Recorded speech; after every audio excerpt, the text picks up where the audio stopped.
I need to tell you about the yacht party. I need to get this down while I can still think clearly, while my hands are still steady enough to type. Because in a few hours, I don't know what's going to happen. I do not know if anyone will ever read this, but I need to try. It started 3 weeks ago, with an envelope. Not an email, not a text. One of those cream-colored envelopes with my name written in elegant handwriting. It was delivered to my apartment building in the Marina del Rey. No return address, but inside was a card on heavy stock paper, the kind of paper that costs more per sheet than most people spend on their groceries. It read, "You are invited to an exclusive evening aboard the Persephone, Saturday, November 18th, boarding at 6 p.m. Marina del Rey Harbor, slip number 47, cocktail attire, limited guest list." This was it. No RSVP information, no host name, just the data, the location, and a promise of something exclusive. I should have thrown it away, but I didn't. 'Cause here's the thing about living in Los Angeles. When you're 28 and working in marketing for a mid-tier tech company, you're always one connection away from something better, one party away from meeting someone who can get you into a room where the real decisions are made. And an invitation like this, hand-delivered, expensive paper, exclusive yacht party, felt like the kind of opportunity I didn't want to pass up. I asked around at work out of curiosity, but no one else had gotten an invitation. I posted a photo of it on Instagram with the casual "anyone know about this?" caption. A few friends commented with jealous emojis. One said her cousin had been to a yacht party once, in the marina, and she said it was incredible. No one seemed to think it was weird. So I went shopping. I bought a navy blue cocktail dress that cost more than I wanted to spend, but less than I could technically afford. I got my hair done, told my roommate I'd probably be out late, and I'd text her when I was heading home. Saturday came. I took an Uber to the marina. It was 5:45 p.m. The sun was starting to set, painting the sky in shades of orange and pink that looked almost artificial. The air smelled like salt and diesel fuel and money. Yachts lined the docks, their white hulls gleaming and their windows reflecting the dying light. Slip number 47 was at the far end of the marina, past the smaller boats, past the mid-sized vessels, directly into the section where the real money lived. And there she was, the Persephone. She was beautiful, maybe 80 feet long, sleek and modern. Clean lines and tinted windows. Her hull was a deep, midnight blue that looked black in the fading light. The name was written in silver script on the stern. On the upper deck, I could see people moving around, hear music playing, something jazzy and sophisticated. A crew member in white uniform stood at the gangway. Young guy, maybe 25, the kind of tan that comes from working hard on the water. He smiled as I approached. "Good evening, ma'am. Name?" I told him my name was Sarah Chen. As he checked the tablet, he nodded at me. "Welcome aboard, Miss Chen. The party is on the main deck. Please make yourself comfortable." I walked the gangplank, my heels clicking on the metal. The moment I stepped onto the yacht, I felt it. That subtle shift in the world that happens when you move from land to water. The gentle rocking, the sense of being untethered. The main deck was stunning. Teak flooring, polished to a mirror shine. White leather seating, arranged in conversation areas, a bar made of what looked like marble, and backlit with blue LED lights, and people, around 20 of them, all dressed like they belonged in a magazine spread. Beautiful people, holding champagne flutes, laughing at jokes I couldn't hear. A server appeared beside me with a tray of drinks. "Champagne?" I nodded at him and thanked him. As I took a glass, the champagne was cold and perfect, tiny bubbles rising in an endless stream. I moved toward the railing, trying to look casual, trying to look like I belonged here. The sun was lower now, almost touching the horizon. Other boats were visible in the marina, but they seemed far away, distant, like they existed in a different world than mine. Someone approached me. "First time on the Persephone?" As I turned, a man stood beside me. Maybe 40. He had salt and pepper hair and a smile that was probably practiced in mirrors many times. He wore a white linen shirt and navy slacks with no tie. expensive watch, kind of casual that costs thousands of dollars to achieve. First time, I told him. She's beautiful. She is. He extended his hand toward me. I'm Marcus. I'm the host. His handshake was firm but not aggressive. His palm was dry, and his eyes were very blue, and they stayed on my face a moment longer than necessary. Sarah, I told him. Thank you for the invitation, sir. Though I admit, I'm not sure how I ended up on the guest list. Oh, you came highly recommended. His smile widened slightly. I like to curate my guest list carefully, make sure everyone will fit well together. Recommended by who? I asked. A mutual friend. He gestured vaguely toward the other guest. You know how it is. 6 degrees of separation. Everyone knows everyone eventually. It was a non-answer, but delivered so smoothly that it felt rude to press. I sipped my champagne and looked out at the water. Have you been on many yachts? He asked me. I told him a few, but nothing like this. Persephone is special. I've had her for 3 years now. Custom built in Italy. Every detail exactly I wanted it. I'm very particular about the things I collect. Something about the way he said collect made my skin prickle, but his tone was light, conversational. I was probably reading far too much into it. I told him she was gorgeous. He said, so are you. Compliment landed like a stone in still water. Not aggressive, not inappropriate, just there, hanging in the air between us. I thanked him anyway. Because what else are you supposed to say? I mean it. His eyes hadn't left my face. You have expressive eyes. I noticed that in the photographs. My hand tightened on the champagne flute. Photographs? From your Instagram, you have quite the eye for composition. That shot you took at Griffith Observatory last month, the way you framed the city lights, that was beautiful. He was right. I had posted that photo. It had gotten maybe 30 likes. But the fact that he'd seen it, remembered it, and mentioned it, now that felt wrong. That felt like he had been paying attention in a way that went beyond casual social media browsing. You follow me? I asked him, trying to keep my voice light. I like to know my guests. He smiled at me. Don't worry. I'm not a stalker, just thorough. The word stalker hung in the air. He said it jokingly, but the fact that he had said it at all made my stomach tighten. Anyway, I should mangle. But I'm glad you could make it, Sarah. I think you're going to have a very memorable evening. He walked away from me now, moving toward another group of guests. I watched him go, my heart beating a little faster than it should be. I told myself it was fine. He's just a rich guy who does his homework on his guests. Probably has an assistant who stalks everyone's social media before parties. It's weird, but maybe not dangerous. I finished my champagne and got another glass from a passing server. The sun had set completely now. The sky was deep purple, fading to black. The marina lights had come on, reflecting off the water in a wavering line of gold. The music had gotten louder, still jazzy, but with a heavier beat. More people had arrived. The deck was crowded now, maybe 30 people. They were all talking and laughing. I tried to join conversations, introduced myself to a woman in a red dress who said she worked in acquisitions, a man in a gray suit who claimed to be a venture capitalist, but every conversation felt slightly off, like everyone was reading from a script they had memorized but didn't quite understand. The woman in red kept smiling at odd moments. The venture capitalist asked me questions but didn't seem to listen to my answers, and the couple finished each other's sentences in a way that felt rehearsed. And Marcus, he was always just there, not next to me, not obviously watching.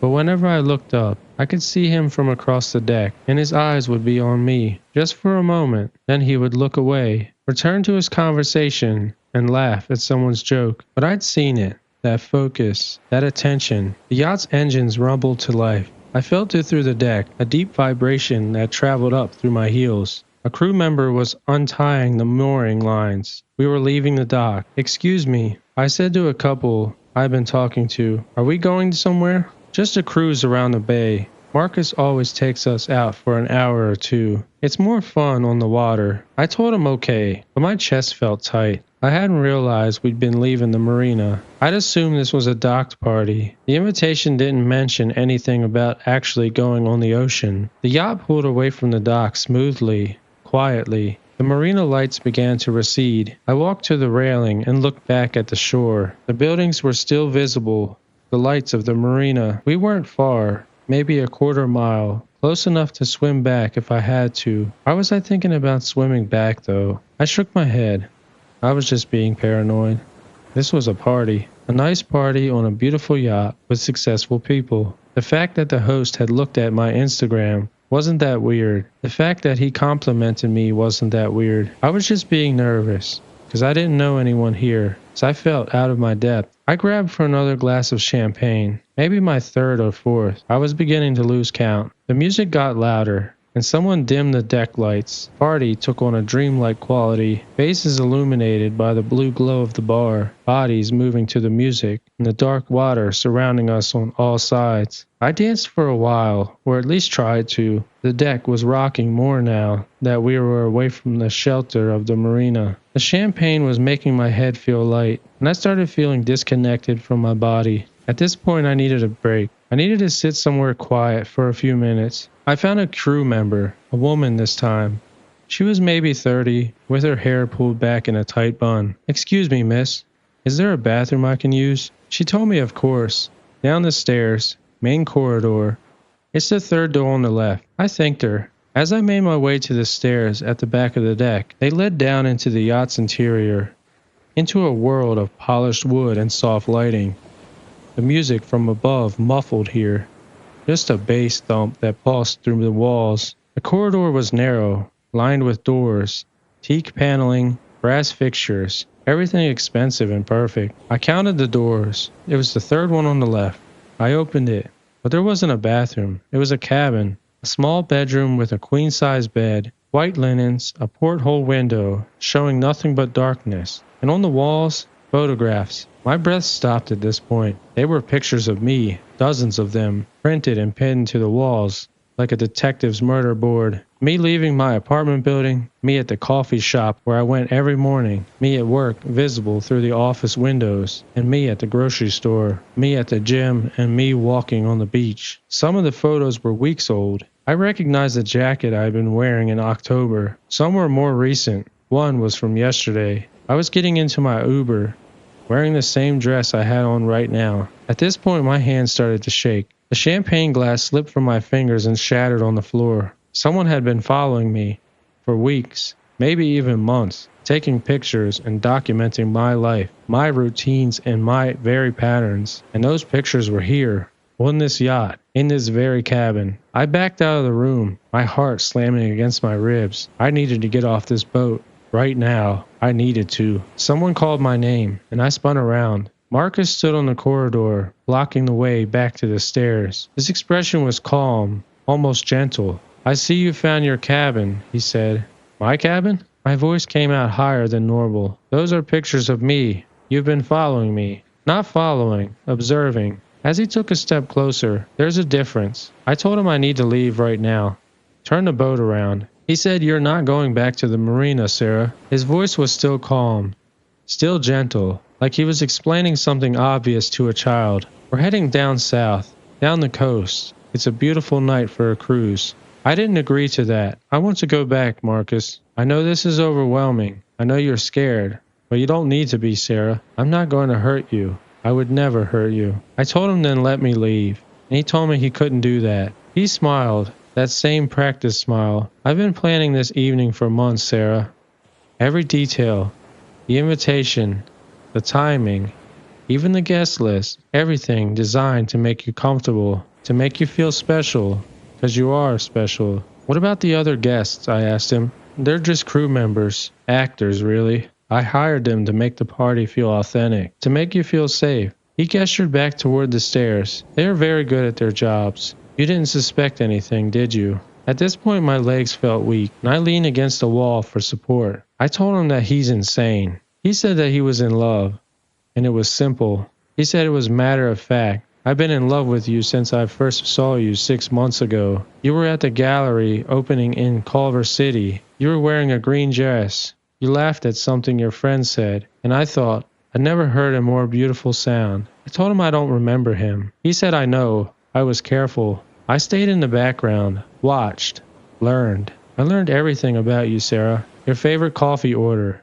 the route you take to work, the music you listen to when you're alone. The way you bite your lower lip when you're concentrating. Every detail, every habit, every preference. I told him that's not love.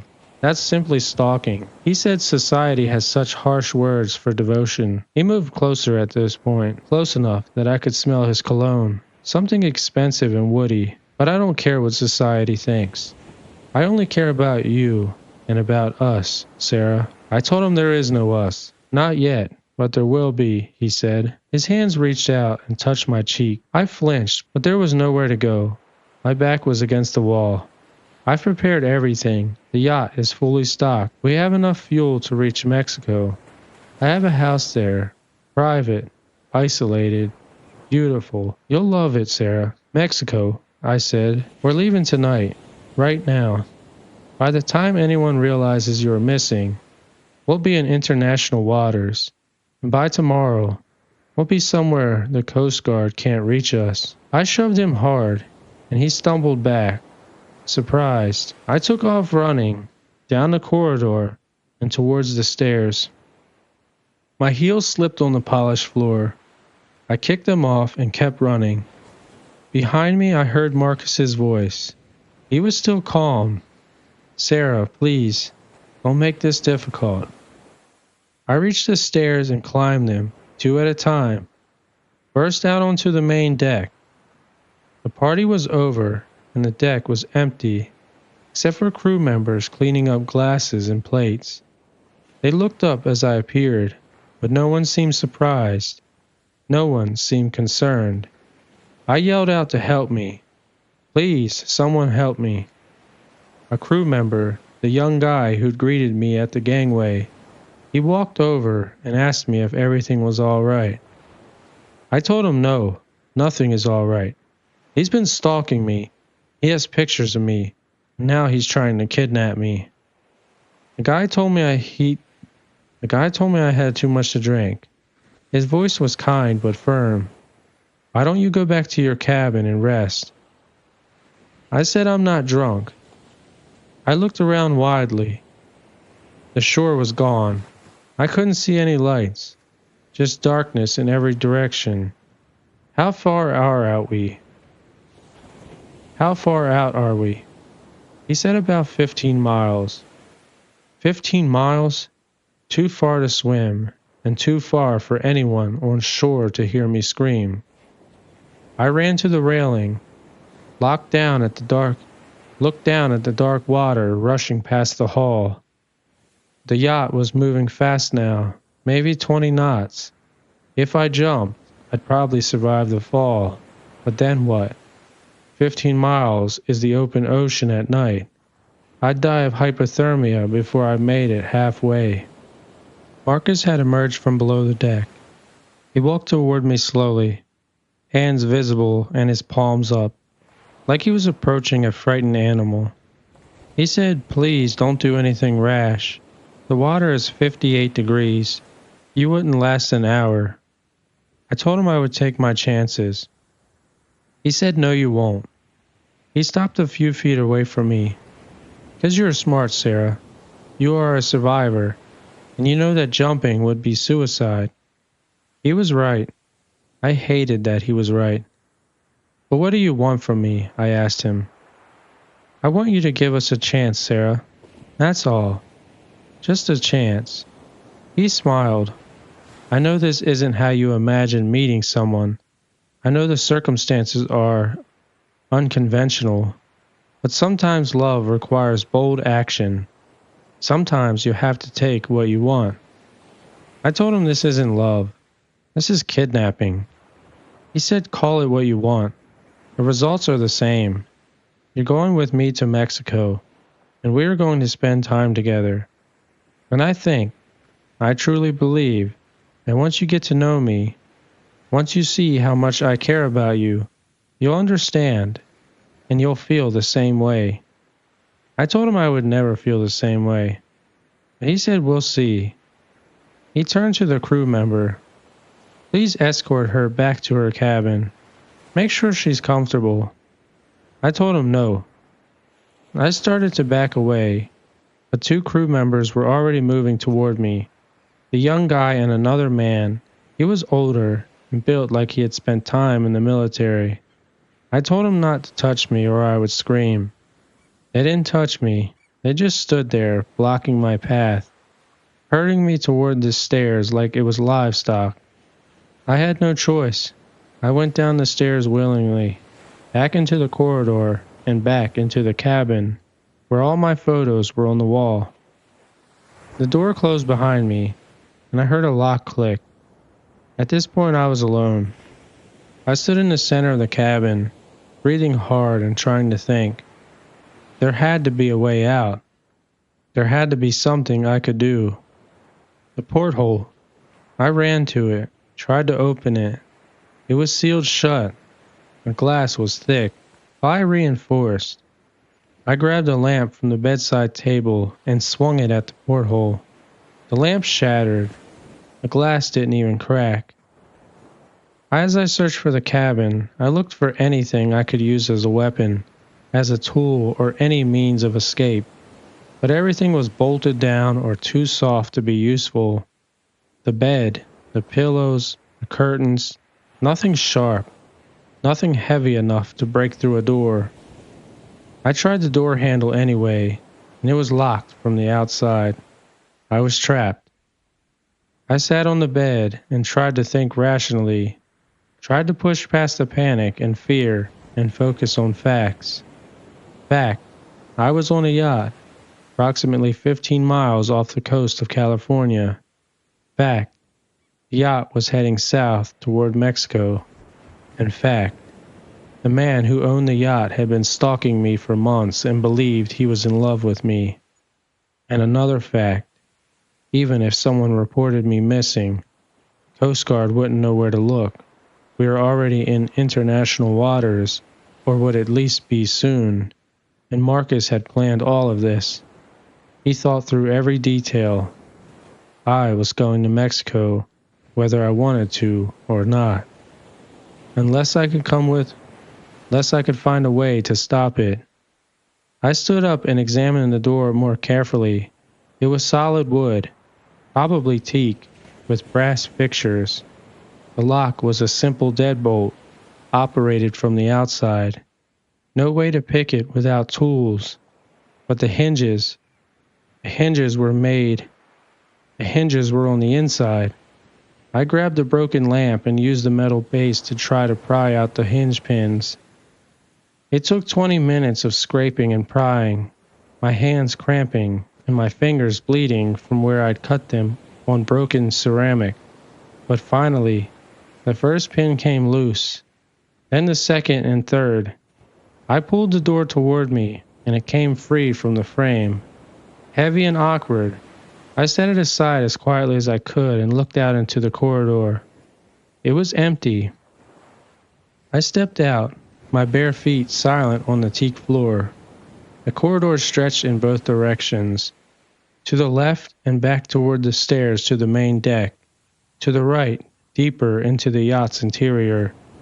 I needed to find a radio, or a phone, or some flares, something to signal for help. I moved right, trying doors as I went. Most were locked. One opened into a storage closet. There was life jackets, ropes, and cleaning supplies. I grabbed a life jacket and kept moving. Then I found another door, locked, then another one. That, of course, was locked as well. But then I found one that opened. It was a small room, maybe 10 feet square, filled with electronic equipment. Screens showing radar displays, a radio console, and navigation equipment. This was the communications room. I rushed to the radio and grabbed the handset. Pressed the button. Mayday, Mayday, this is... The radio was dead. I flipped switches, checked connections, but nothing. The power was off. I tried other equipment, but it was all dead. Everything had been shut down. Looking for something? I spun around, and Marcus stood in the doorway. His expression was disappointed. I disabled all the communication equipment before we left the marina. I'm not an amateur, Sarah. I've thought through every contingency. Contingency. Someone will find me. Someone will find me. The Coast Guard. The police. Someone will find me, Marcus. He said no one is looking for you yet. By the time they start, we'll be in Mexico. I have friends there, people who owe me favors, people who will make paperwork disappear. He stepped into the room. You're not the first person I've taken on an extended cruise. But there have been others, 3 to be precise. Women I thought I could love. Women I thought I could love. Women I thought could love me back. His voice was sad, wistful. It didn't work out with them. They couldn't adjust. Couldn't see past their fear to the beautiful thing we could have had together. I asked him what happened to them. He said they are gone now. Doesn't matter. He reached for me. But you're different, Sarah. I can feel it. You're stronger, smarter. I promise you'll understand eventually. I backed away from him, holding the life jacket like a shield. Told him to stay away from me. He said he couldn't do that. He's waited too long and planned too carefully. He kept advancing. I know you're scared. I know you hate me right now, but that will change. Time changes everything. We have the time in the world. I threw the life jacket at him and ran, back into the corridor, toward the stairs. Behind me, I heard him following. Not running, just walking. Confident and unhurried. I reached the stairs and climbed them. Burst out onto the main deck. It was completely dark now. No moon, no stars visible through the cloud cover. Just the yacht's running lights and the endless black ocean surrounding us. The crew members were gone. The deck was empty. I ran to the railing and looked out at the water. We were moving fast, the bow cutting through the waves, white foam spreading in our wake. The coast was invisible. There were no other boats, no lights, nothing but darkness. I was alone on the ocean with a man who had kidnapped 3 other women before me, women who were gone now. I heard footsteps behind me, slow and steady. There's nowhere to run, Sarah. His voice was gentle and patient. We're 40 miles from the shore now. Even if you jump, even if somehow you survive the fall and the cold and the currents, you'd never make it back. You would die out there in the dark. I turned to face him. He stood 10 feet away, his white shirt glowing in the running lights. I asked him why me.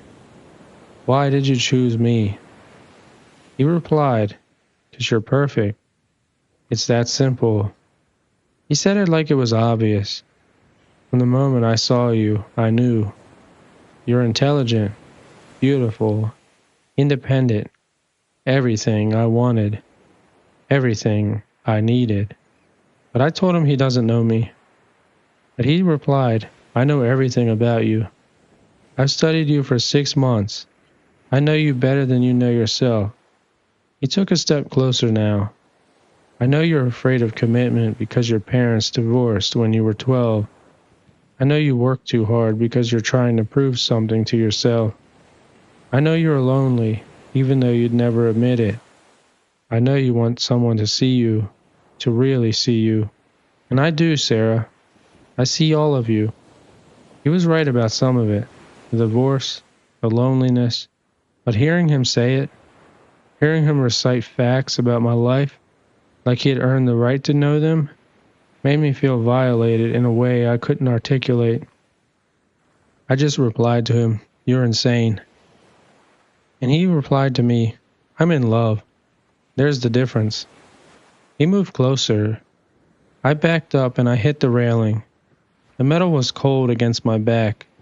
Below me I could hear the water rushing past the hull. Please, please just let me go, Marcus. I won't tell anyone. I'll say I got drunk and fell asleep and missed my ride home. I'll say whatever you want. Just take me back to shore." He said he couldn't do that. His hand reached out and touched my face. His fingers were warm. "I've invested too much and planned too carefully, Sarah. This is happening. We're really going to Mexico, and we're going to start our life together. And we are going to start our life together, and eventually, maybe not today, maybe not next week, but eventually, you're going to realize that this is what you wanted all along." But I told him, "This is not what I wanted. This is what you want." He said, "We'll see." He leaned in to kiss me, and I turned my head away. His lips brushed up against my cheek instead. "Don't fight it. Fighting only makes it harder." I thought about the 3 women before me, the ones who were gone now, the ones who couldn't adjust and couldn't see past their fear. What happened to them? Had they jumped? Had he pushed them? Had they simply disappeared one night, their bodies sinking into the deep dark water, never to be found? I looked down at the ocean. The water was black and infinite. If I went in, I'd die. I knew that. The cold would kill me within an hour. Currents would drag me under, and my body would never be found. But at least it would be my choice. At least I wouldn't have to spend weeks or months or years trapped with this man, pretending to love him, and waiting for a moment when I stopped being useful and became another woman who was gone now. I looked at Marcus. His face was close to mine. His eyes were bright with something that moved, with something that might have been love or might have been madness, or might have been both. I told him I was sorry, and he said, "For what?" I climbed onto the railing now, and he told me no. I jumped. The fall seemed to last forever, and the wind rushed past my ears. The yacht's lights receded above me, then I hit the water. The cold was shocking, absolute. It drove the air from my lungs and made my muscles seize. I went under, the water closing over my head, black and suffocating. I kicked and fought my way back to the surface, gasping for air. The yacht was already 50 yards away now, its lights growing smaller. I could see Marcus at the railing, shouting something I couldn't hear over the sound of the waves. Then the yacht began to turn. He was coming back for me. But I started swimming, not towards shore. I had no idea which direction shore was. I was just swimming away from that yacht, away from Marcus, and away from the life he had planned for us. The water was so cold, my limbs were already going numb. My dress was dragging me down, as I tried to kick off, but my legs wouldn't cooperate. The yacht's searchlight came on, a beam of white light sweeping across the water, looking for me. I dove under, holding my breath, and swam as far as I could before my lungs burned and I had to surface. The searchlight swept past me, missed me by 10 feet. I heard the yacht's engines getting closer, and the searchlight swept back. Slower this time, more methodical. I dove again, and this time, when I surfaced, I couldn't feel my hands, couldn't feel my feet. The cold was inside me now, in my bones and in my blood. The searchlight found me. Marcus's voice, amplified by a megaphone. "Sarah, please, you're going to die out there. Let me help you." As I tried to swim away from the light, my arms wouldn't move properly, and my legs were just dead weight. The yacht pulled alongside me. A crew member threw a life ring and landed 3 feet away. "Grab it," he shouted. "Please, Sarah, grab the ring." I looked at the ring and then the yacht, then at the endless dark water surrounding me. If I grabbed the ring, I'd live, but I'd be back on the yacht, back in that cabin, back in the life that Marcus had planned for me. If I didn't grab it, I'd probably be, I'd probably die, but I'd die free. My hand reached for the ring. I don't know why. Maybe survival instinct. Maybe. Or maybe some part of me still believed I could find a way out, that I could survive this, that I could escape once we reached Mexico. My fingers closed around the ring. A crew member pulled toward the yacht. Hands reached down and grabbed me. He hauled me out of the water. I collapsed on the deck, shaking so hard my teeth rattled. Someone wrapped a blanket around me. Someone else was checking my pulse and my breathing. Marcus knelt beside me. His face was pale and frightened. He told me, "Why did you do that? Why would you do that?" I couldn't answer. My jaw was locked from the cold. "I would never hurt you, Sarah. I would not. I would never let anything happen to you. Don't you understand that? I love you." He picked me up and carried me below deck, back to the cabin, and laid me on the bed. "Get her dry clothes and warm blankets, and check for hypothermia, please." A crew member, the woman with the tight bun, she appeared with clothes. She helped me out of my wet dress, into sweatpants and a sweatshirt, piled blankets on top of me. Marcus sat in a chair beside the bed, watching me. His expression was unreadable. He told me that was very stupid of you. You could have died, Sarah. I told him that I wanted to die. I said it harshly and barely audible, but he read it and said, "No, you don't. If you wanted to die, you wouldn't have grabbed that ring." He leaned forward. "You want to live, Sarah. You want to survive. That's good. That's what I love about you. Your strength and your will to fight." I told him I hated him. He said, "I know, but that will change." He stood up. "Get some rest. We'll reach Mexico by morning, and then our real life together can begin." He left and the door closed. I heard the lock click. I lay in bed shaking and stared at the photographs on the walls.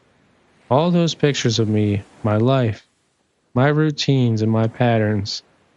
He had been watching me for 6 months, learning me, studying me, planning this, and now I was his. I closed my eyes and tried to think, tried to plan. There had to be a way out. There had to be something I could do. My mind was foggy from the cold and the fear and the exhaustion. I couldn't think clearly, couldn't focus. I felt the yacht's engines change pitch. We were accelerating, moving faster, and getting further from shore with every passing minute. By morning, we'd be in Mexico, in some isolated house where no one could find me, where I'd be completely at Marcus's mercy, unless I could find a way to stop it. I opened my eyes and looked around the cabin. I really looked this time, not for a weapon or tools, but for information. The photographs, they weren't just random shots. They were organized, chronologically ordered, starting from 6 months ago and moving forward. A timeline of my life as seen through Marcus's eyes. And in the corner, partially hidden behind other photos, I saw something that made my heart stop. Another woman, different from me. Blonde where I was dark-haired, taller but the same type of photos. The same obsessive documentation. I got out of bed, my legs shaky. I pulled the photo down. Behind it were more, dozens more, all of the same woman, and written on the back of one, in Marcus's handwriting, Jennifer, March to August 2022. 5 months. He had stalked her for 5 months before. Before what? Before bringing her on the yacht? Before taking her to Mexico? Or before she came another one of those women who was gone now? I pulled down more photos and found another set. A different woman, a redhead, written on the back, Amanda, September 2021 to January 2022, 4 months, and another set, brunette, Lisa, April to July 2021, 3 months. 3 women, all stalked, all documented, and all taken on extended cruises. All gone. I was now number 4. My hands were shaking again, but not from the cold this time. From rage, from terror, from the absolute uncertainty that if I didn't find a way off this yacht, I would most likely end up like Jennifer, Amanda, and Elisa, gone. I searched the cabin more thoroughly, pulled out drawers, and looked under the mattress. I checked every corner. In the back of the closet, in between spare blankets, I found a box. Inside were personal items, a driver's license belonging to Jennifer Morrison, a necklace, a phone, a dead battery, and a journal. I opened the journal. It was Jennifer's handwriting. The entry started normal, excited about a party invitation, nervous about meeting new people. Then it got darker, confused and frightened. The last entry was dated 3 months ago. He says we are going to start over in Mexico. He says I'll learn to love him, but I know I won't. I know what happens to women who don't love him back. I've seen the photos. Amanda, Lisa, others maybe. He keeps their things like trophies, like we're collectibles. I have to get away. I have to. The entry ended there, mid-sentence. 3 months ago. I closed the journal and put it back in the box. And I put the box back in the closet. I sat on the bed and tried to process what I had just learned. Marcus was a serial killer, or at least close enough. He stalked women, kidnapped them, took them to Mexico, and when they didn't adjust, when they didn't fall in love with their captor, he made them disappear. And now I was next. I had maybe 12 hours before we reached Mexico. 12 hours to find an escape, to signal for help, to do something. But what? The communication equipment was disabled. The crew was loyal to Marcus, and I was locked in a cabin 40 miles from shore. Even if I could get out, even if I could overpower the crew, I didn't know how to operate a yacht. I didn't know how to navigate. I didn't know how to call for help on the radio, even if I could get it working. I was just trapped. Unless. I stood up and examined the porthole again. It was sealed shut, the glass reinforced, but the frame was bolted to the hull, 4 bolts. If I could remove them. I searched the cabin for tools and found nothing but the broken lamp. The metal base was heavy, solid. I could use it as a hammer. I spent the next hour working on the bolts, hitting them, prying at them. My hands were cramped, my arms ached, but slowly and gradually, the bolts began to loosen. First one, then another, and then the third one. The 4th bolt was stuck, rusted or over-tightened, but I hit it harder. The metal base of the lamp bent, but the bolt didn't move. But I kept trying, I had to. This was my only chance. Finally, after what felt like hours, the bolt gave.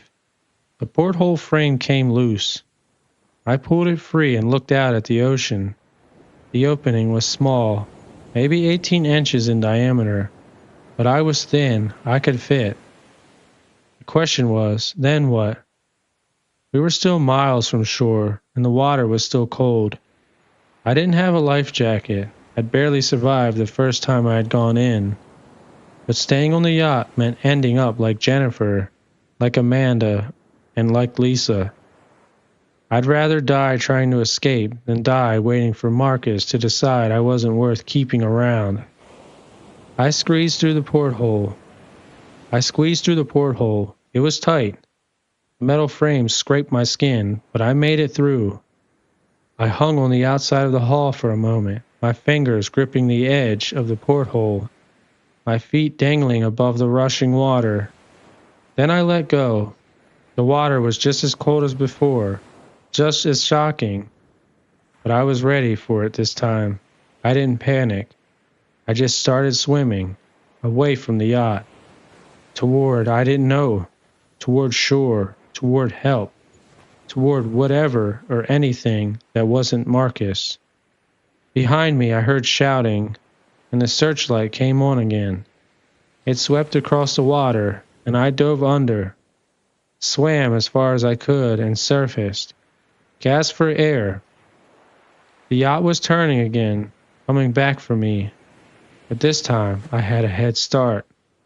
And this time I wasn't going to let them catch me. I swam. My arms went numb, and my legs stopped working.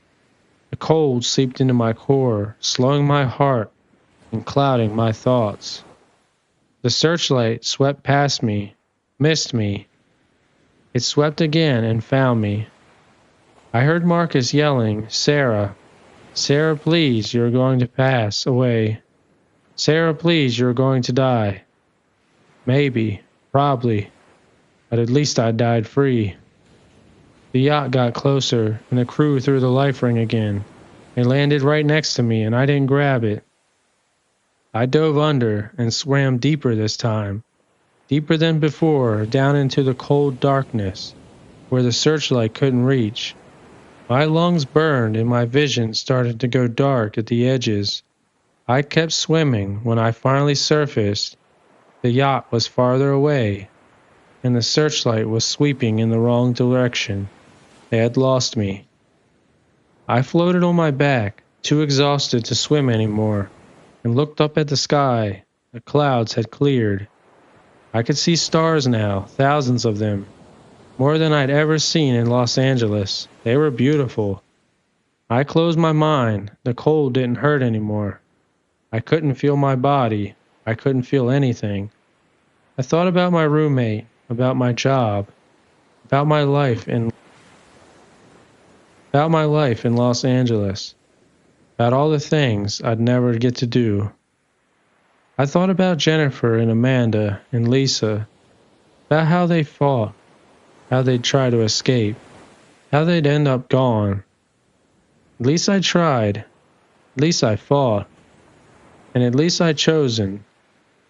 I heard a sound, an engine, different from the yacht, smaller and faster. I opened my eyes and saw a light. Not the yacht's searchlight, something else. A boat. A small boat coming toward me. I tried to wave, tried to shout, but I couldn't move. I couldn't make a sound. The boat pulled alongside me, and hands reached down and pulled me out of the water. Jesus Christ, she's hypothermic. Get the blankets. Radio the Coast Guard and tell them we found her. Voices concerned and professional, not Marcus's voice. I was safe. I think I passed out then because the next thing I remember is waking up in the hospital, bright lights, warm blankets, an IV in my arm. A police officer sitting beside my bed. "Miss Chen, can you hear me?" I nodded at them. "I'm Detective Rodriguez. You're safe now. You're at the UCLA Medical Center. Can you tell me what happened?" I told her everything, about the invitation, about Marcus, about the photographs, about Jennifer and Amanda and Lisa, about jumping off the yacht, about swimming until I couldn't swim anymore. She listened and took notes. Her expression got darker with every detail. "We're looking for the yacht now," she said. "Coast Guard has boats out. We'll find them." What about the other women? Jennifer, Amanda, or Lisa? "We're investigating. If what you're telling me is true, if there are other victims, we'll do everything we can to find out what happened to them. But I could see it in her eyes. She knew. We both knew. They were gone. Really gone. Their bodies were somewhere in the ocean. Their families never knowing what happened to them. I was the lucky one. I escaped. Or had I? Because here's the thing. Here's what I can't stop thinking about. The fishing boat that found me appeared exactly at the right moment, exactly when I was about to give up, and exactly when I needed it the most. What are the odds of that? What are the odds that a fishing boat would be out there, 40 miles from shore, in the middle of the night, in exactly the right place to find me? The detectives said they'd been searching for me, that my roommate had reported me missing when I didn't come home, that the Coast Guard had been looking, and I'd only been gone for 6 hours. How did they know where to look? How did they find me in the middle of the ocean in the dark? Unless Marcus called them, told me where I was. He told them where I was, unless he wanted me to be found. Here's what else I can't stop thinking about. Marcus said I was different, that I was stronger, that I'd understand eventually. What if this was a test? What if he wanted to see if I'd fight? If I survived? If I was worth keeping? What if the whole thing, the yacht, photographs, the escape, it was all designed to see how far I'd go, how hard I would fight? And I passed. I survived. I'm in the hospital now, safe, protected. Police are looking for Marcus. They'll find him eventually. They'll arrest him and he'll go to prison. That's what everyone tells me. But I keep thinking about the photographs, about how carefully he'd planned everything, how he said he thought through every contingency. What if that was part of the plan? What if he's still watching? What if he's waiting? The detective says I'm safe. The doctors say I'll recover. And my roommate brought me clothes and my phone, told me everything is going to be okay. But I can't shake the feeling that this isn't over, that somehow, and somewhere out there, Marcus is smiling because I did exactly what he wanted me to do. I fought, I survived, and I proved I was worth keeping. And now he knows where I am. I'm writing this from the hospital bed. It's 3 a.m. and the nurses just did their rounds. The hallway is quiet. I keep looking at the door, waiting for it to open, waiting for Marcus to walk in with that practiced smile and say, "I told you we'd be together." The detective left her card. She said to call if I remember anything else, if I needed anything. But what I need is to know that this was really over, and Marcus is really gone, and I'm really safe. I don't know that, and I can't know that, because he's still out there, and the Coast Guard hasn't found the yacht, and the police haven't found Marcus. He's disappeared, just like Jennifer, Amanda, and Elisa disappeared.